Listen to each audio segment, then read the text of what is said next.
Hi everyone, Aaron here for Zollotech, and we have some more details about what to expect with iOS 18, with Siri, and much more. This is your weekly Apple News update for the week of June 3rd, 2024. Now, in an odd move from Apple, the new M2 iPad Air originally listed it as having a 10-core GPU, but it's since been downgraded to a 9-core GPU. On the original press release, you can see it says 10-core right here, but if we go to their tech specs page, they didn't say anything about it, but now it says 9-core GPU.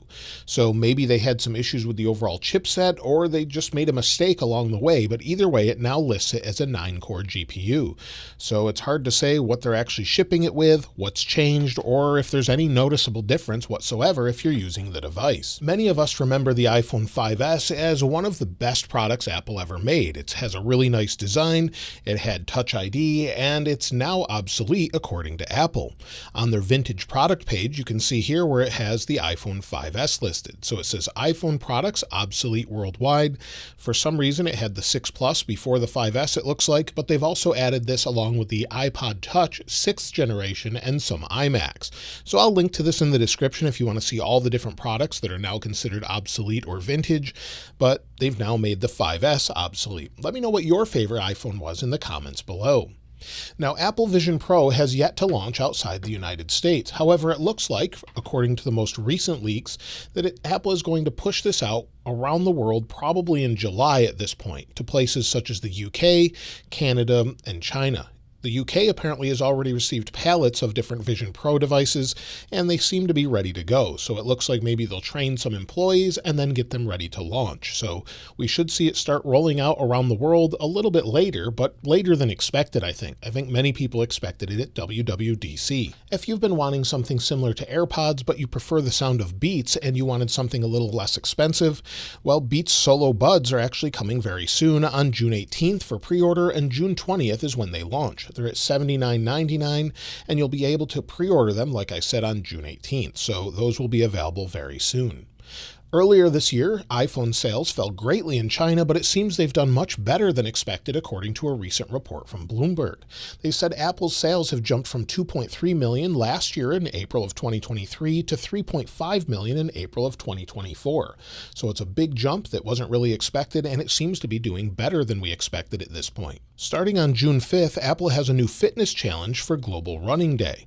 And you'll see it here on MacRumors. They show the different awards or badges that you can earn, and if you want to participate, that should be live in just a couple days. Now, as far as weekly deals, well, weekly Apple deals are still similar as far as the AirPods Pro 2 still being at $189.99.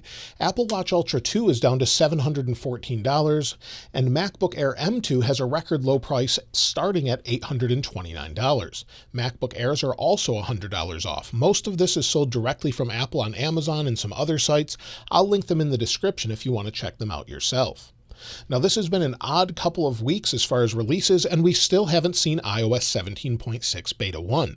We know it's in testing, it's been showing up in analytics on different people's websites, and at this point, they may release it this week. They might push it off until iOS 18 releases. Maybe they're hiding something they don't want us to see, but either way, it looks like they're testing it, and we could see it as soon as tomorrow or Wednesday, but if we don't see it this week, maybe we'll see it next week. We just don't know, but this is sort of an odd release schedule for Apple as they've skipped a couple weeks, which isn't something they do normally.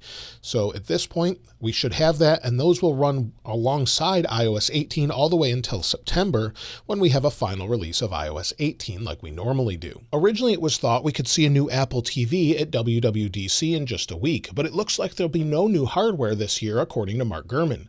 We don't always get new hardware at WWDC, so this is normal, but once in a while, we'll see things such as upcoming Macs, things like the Vision Pro, they'll show off those, as well as different things such as Apple TVs or any other hardware products. But this year, it seems they're going to be skipping it, and that's the first time since 2021. They've also made WWDC first. When you go to apple.com, it's now on the top, and it talks about when you can actually watch it online. So I've talked about that in other videos, but on June 10th at 1 p.m. Eastern Time, we'll have the keynote, and then just after that, usually we'll have iOS 18 Beta 1 released to developers, and then if you're a public beta tester, that usually doesn't come out until around Beta 2 a couple weeks later. So that's what we can expect, and of course I'll cover all of the new features once we know what they are, but as far as what we have right now, we're hearing a lot more leaks about iOS 18. We're just 1 week away from seeing it for the first time, and after WWDC 2024, it looks like we could see the biggest iOS update in many years or ever. Now this weekend, Mark Gurman said the Control Center will not get a redesign, but will have elements that are changed within it. Some people are saying it's a redesign, but Mark Gurman specifically said we'll see updated elements within the Control Center. So probably it will look similar, but with different changes here and there. And one of the good things is they're going to change some of the way HomeKit is presented and we control our devices. This has been a bit of a mess for quite some time, so maybe to have these organized into some sort of category would be much better. And then also we're expecting to get a new music widget and improvements as far as the overall usage of everything. So we could see a different music widget, and that's what I would expect from iOS 18 this time around.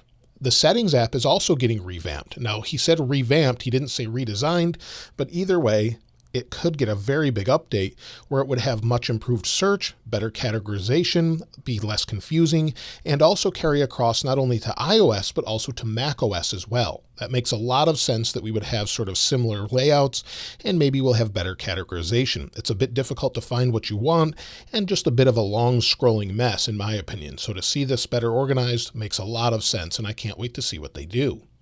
Now, Messages is going to get some AI enhancements, as I mentioned before, but it will gain some new things that aren't AI-based. If we go into Messages, within Messages, the tap back functionality will get some changes as far as the overall sort of functionality or the way it works. So if you double tap, the interface could change here, and we'll also get some updates as far as leaving different things that change in the background, such as emphasizing maybe text specifically. So if I type hello again, press and hold, we have our screen effects or our bubbles there. So we can change this to different effects. We have different things we can send with balloons, and this could be updated to be specific to words. So these won't require AI, of course, but this would just be a nice little change or additional add-ons. One thing that's great to hear is Photos is supposedly going to get an overall interface update. Mail will also have some improvements, but he hasn't said specifically what. And Siri is getting updated by incorporating large language models using AI on device, and it will allow you to control apps and features in an app without any setup.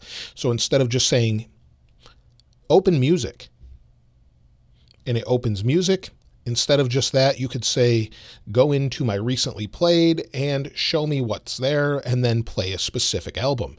You could tell it something specifically, whether that's music, mail, podcasts, or anything else. So that seems like something I definitely would use if it can do more functions. Now, one of the bad things is we're going to see some of those updated AI features later next year. So Apple typically will launch a bunch of things and then launch them a little bit later throughout the year as different iOS versions are released. So iOS 18 may not incorporate everything. So iOS 18.4 or 18.5 that would come out in 2025 might have all of those features. And also one other thing that's a little bit disappointing is if you have an iPhone 15 Pro model, you would get all of these features along with the new iPhone 16s when they launch to have on-device AI. However, if you have an older device, you may not have access to all of those functions on device. Apple could choose to offload some of those functions or just not make them available. But they do this every year with specific features.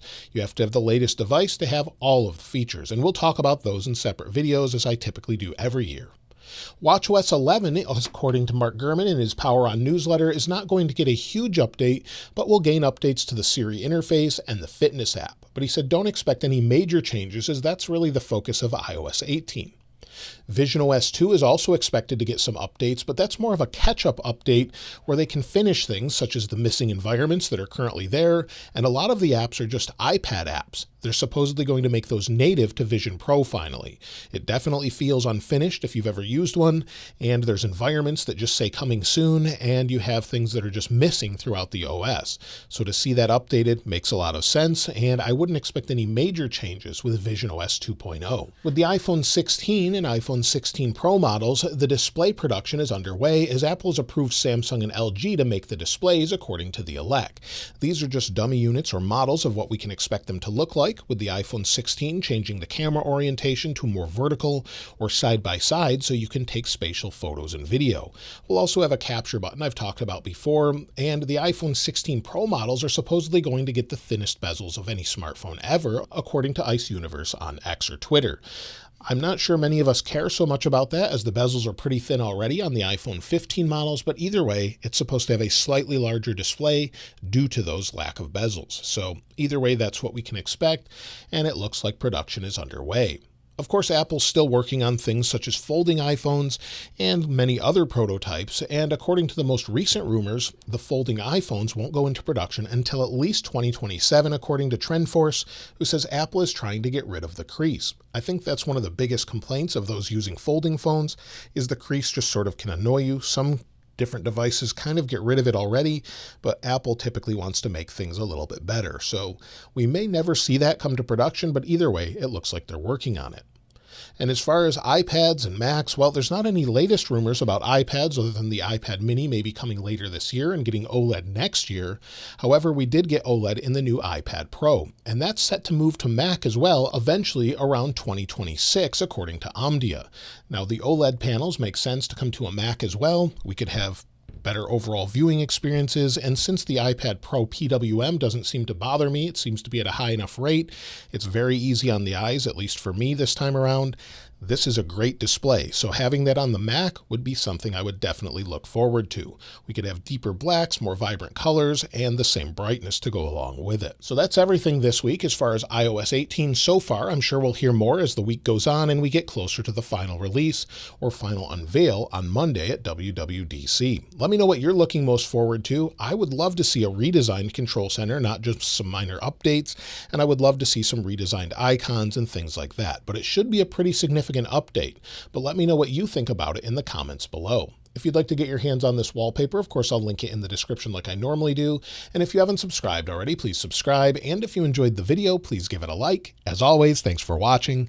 This is Aaron. I'll see you next time.